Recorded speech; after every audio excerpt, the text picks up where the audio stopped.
كل يسمعوك. تفضل. شكرا جزيلا. بسم الله الرحمن الرحيم.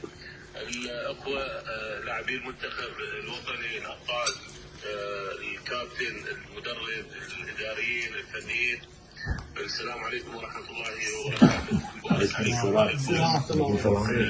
تروسنا.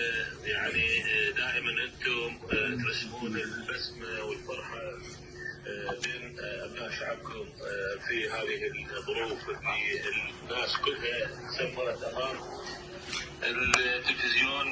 الحمد لله والنعم من عندكم، بارك الله فيكم.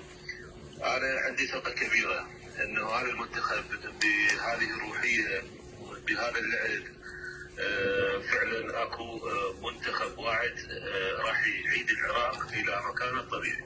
ان شاء الله. كونوا واثقين انتم بالاتجاه الصحيح، ما دام تبقون بهذه الهمه بهذه الغيره بهذا اللعب بصيغه الفريق الواحد وبالتزامكم بخطه وتوجيهات المدرب.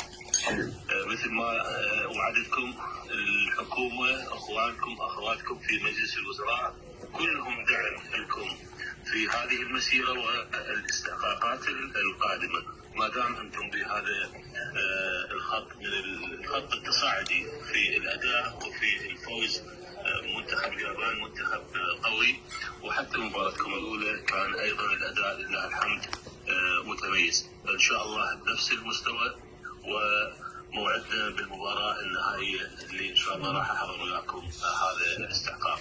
بارك الله فيكم، نسال الله التوفيق والنجاح لكم في هذه البطوله. شكرا جزيلا سيادة الرئيس. والمدرب يشكرك كل شوي على دعمك ورعايتك واهتمامك، واللاعبين وان شاء الله يكونون حسب ظنك وظن ابناء شعبهم كله ويفرحوا شعبهم دور. والنعم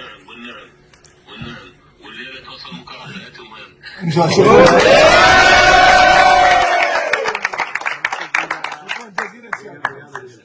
اشكرك جدا. مع السلامه.